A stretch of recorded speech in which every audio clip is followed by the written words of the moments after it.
어제 한화 대전 공장에서 일어난 폭발 사고도 안전관리에 문제가 있었던 것으로 밝혀지고 있습니다.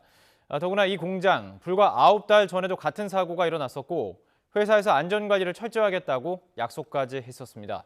취재기자 연결해서 자세히 알아보도록 하죠. 이문석 기자. 네, 대전입니다. 자, 지금 사고 현장 합동 감식이 진행되고 있습니까? 네, 그렇습니다. 오전 9시 반부터 사고가 난 작업장에서 합동 감식이 시작됐습니다. 경찰과 국립과학수사연구원, 고용노동부, 산업안전관리공단 등이 참여했습니다.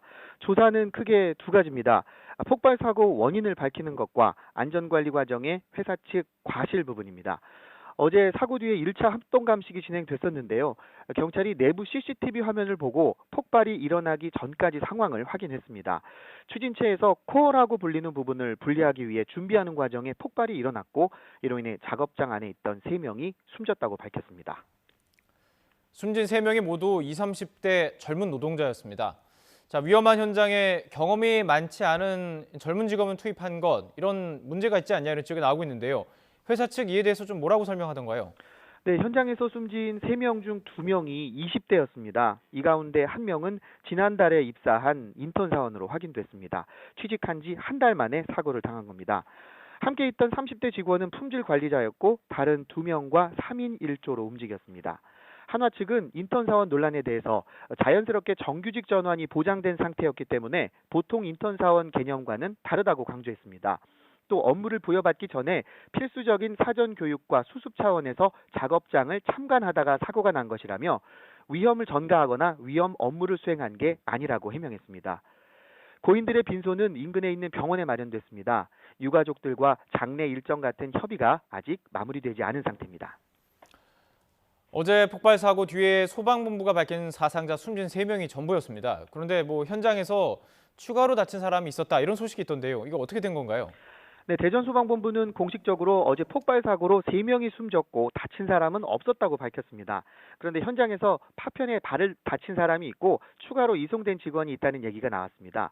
실제로 사고 현장 인근에서 직원 1명이 과호흡 증상을 보여 병원으로 이송된 사실이 있었는데요.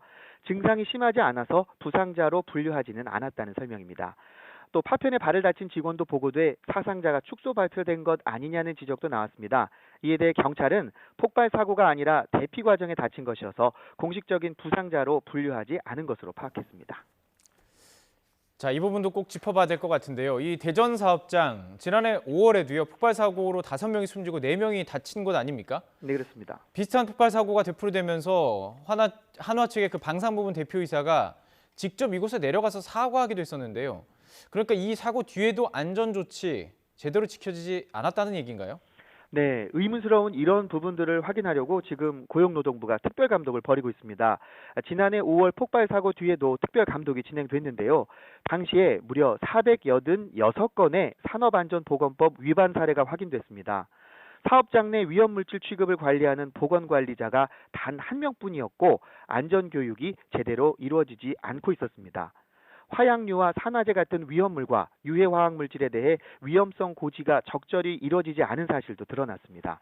또 설비와 도면이 일치하지 않거나 추락 방지 조치 같은 현장의 안전조치 부족 등 다수의 위반 사항이 적발됐습니다. 9개월 만에 또다시 대형 폭발 사고가 난 만큼 이번엔 더 철저한 원인 조사와 후속 조치가 뒤따라야 할 것으로 보입니다. 네, 지금까지 현장에 있는 이문석 취재기자 연결해서 상황 살펴봤습니다. 말씀 고맙습니다.